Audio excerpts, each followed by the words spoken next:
They were covered in wires and had blindfolds over their eyes. I couldn't see their faces or much of them at all. It was a while before we even got to see our girls' faces because they had the CPAPs and the CPAPs and all that stuff on their face, and you couldn't see their face. Their skin was transparent. They had so many wires and tubes that you almost couldn't recognize them. And the sounds of the alarms constantly going off, it haunts you in your dreams for years. I was terrified. Didn't know what was going to happen, didn't know if they would be okay. Sorry. Yeah, it was a shock for one, just, because we had no idea that it was, we had no inclination that, anything was wrong. You're in survival mode the whole time, but in the beginning, you're also grieving. You're grieving the end of your pregnancy. You are wondering why this happened. You're facing so many emotional difficulties. I was angry that I delivered them so early. I was angry that I couldn't carry them longer. I was angry that the pregnancy had ended.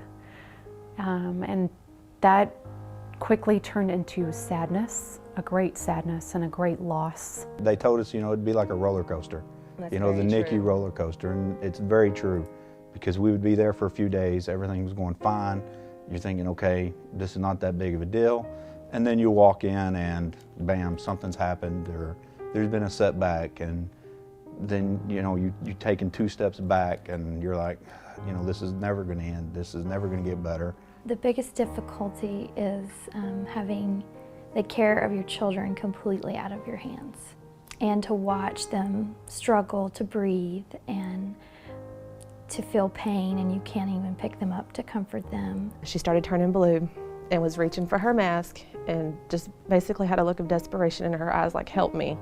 And that was probably the most helpless feeling that you could ever have. Somewhere between 1 in 3, or perhaps even 2 out of every 3 NICU moms has symptoms of post-traumatic stress. And even the fathers have great challenges, and they exhibit symptoms of post-traumatic stress as well. So maybe even 1 in 3 fathers has some symptoms of post-traumatic stress. No one that I was really close to had any idea what I was going through at all. They had no idea, including myself, of what life in the NICU is like and the kind of struggles that we go through every day as NICU parents. I think when a family finds themselves in the NICU, what they really need is somebody to hold their hand and to validate their fear and their disappointment, and to tell them that no matter what happens, somebody's going to be with them on the journey. I would have loved to have had someone that could visit me on a regular basis, just to kind of justify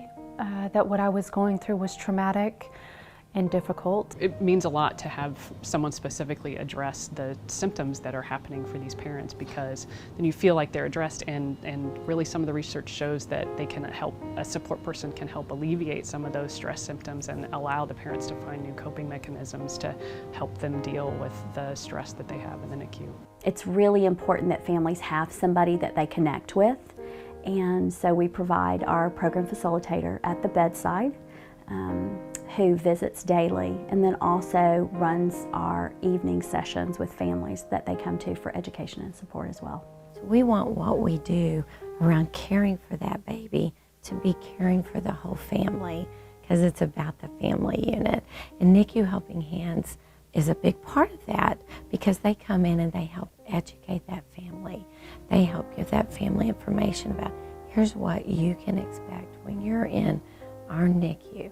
Here's how you can be a part of your baby's care. We offer sibling support, antepartum support, parent education, parent support meetings.